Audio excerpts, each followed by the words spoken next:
कांग्रेस के पास नगरोटा के लिए एक बेहतरीन उम्मीदवार हो तो हम कांग्रेस के साथ नगरोटा पे भी समझौता करने के लिए तैयार हैं, हमें कोई एतराज नहीं होगा। अब 2 असेंबली के बाय इलेक्शन भी आने हैं, इसमें भी कांग्रेस के साथ बातचीत चल रही है। अगर कांग्रेस के पास नगरोटा के लिए एक बेहतरीन उम्मीदवार हो तो हम कांग्रेस के साथ नगरोटा पे भी समझौता करने के लिए तैयार हैं, हमें कोई एतराज नहीं होगा। जहां तक कांग्रेस के हवाले से आपने बात की, कोई दूरी नहीं है ना। राज्यसभा के इलेक्शन में 3-1 का फैसला हुआ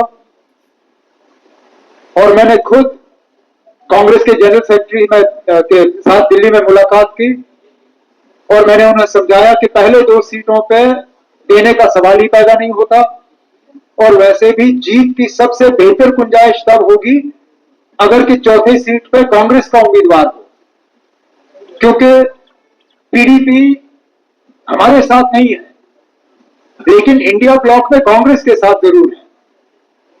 आज जो नेशनल कॉन्फ्रेंस के हक में वोट देने के लिए लेन देन की बात चल रही है, अगर कांग्रेस का उम्मीदवार होता तो शायद ये लेन देन की बात नहीं होती, क्योंकि इंडिया में ना, अब तीसरा सवाल आपको नहीं मिलेगा, इंडिया ब्लॉक के हिस्सेदार होने के नाते शायद कांग्रेस ये उम्मीद करती कि उनका वोट जो है वो पीडीपी को जाता।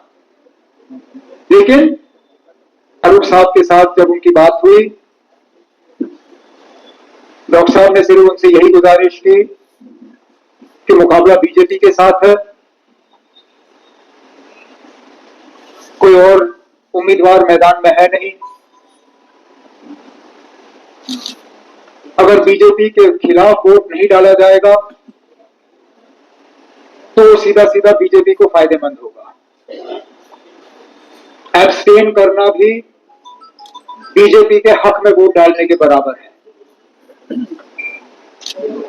अब जहां तक बीजेपी को हराने के लिए बिलों पे मंजूरी देने की बात आ जाती है, जो बिल अभी तक हाउस के सामने आया नहीं है, मैं उसके बारे में कोई बात कर नहीं सकता। बिल हमारी प्रॉपर्टी बनने से पहले स्पीकर साहब की प्रॉपर्टी होती है। स्पीकर साहब पहले तय करें कि हाउस के सामने कौन सा बिल आएगा।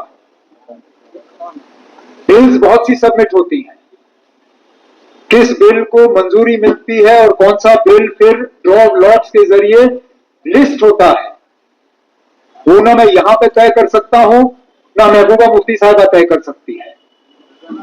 बिल हाउस के सामने आ जाए, उसके बाद हमें कोई एतराज नहीं है। जो बिल लोगों के हक में होगा और जिस बिल को असेंबली पास करना चाहेगी, हम उसमें रुकावट नहीं बनेंगे। लेकिन मैं आज के दौर पे इस यहां पे बैठ के स्पीकर साहब के इख्तियारात में दखल नहीं दे सकता। इतना जरूर कहूंगा कि वहां से बिल अगर आ जाता है हाउस के सामने तो जरूर हम उस पर गौर करेंगे, हम किसी भी चीज को डिसमिस आउट ऑफ हैंड नहीं करेंगे। जहां तक आपके दूसरे सवाल की बात है, कुछ लोगों की तरफ से नेशनल कॉन्फ्रेंस के ऊपर हमला तो मतलब वो तो होना ही है और मुझे इससे कोई घबराहट नहीं होती। अब फिलहाल जो आपने महबूबा मुफ्ती जी के हवाले से बात की, जो नेशनल कॉन्फ्रेंस को निशाना बनाती हैं, अब एक तरफ से मैं उम्मीद कर रहा हूं कि वो हमारे उम्मीदवार जो हैं उनके हक में वोट दें, और फिर आपके सवाल का जवाब देते हुए अगर मैं उनको टारगेट करूं तो अच्छा नहीं होगा। तो उस चीज को एक तरफ रख देते हैं। जहां तक सजाद लोन साहब का सवाल है, उन्हें भी हमने गुजारिश की कि वो इलेक्शन से दूर ना रहें, क्योंकि जैसे मैंने कहा, अगर आप नेशनल कॉन्फ्रेंस के हक में वोट नहीं दोगे, आप बीजेपी की कामयाबी के लिए काम कर रहे हो। और क्या सजाद लोन साहब हंदवाड़ा में लोगों को ये बता पाएंगे कि उन्होंने बीजेपी की कामयाबी के लिए मेहनत क्यों की? इस सवाल का जवाब सिर्फ सजाद लोन साहब दे सकते हैं।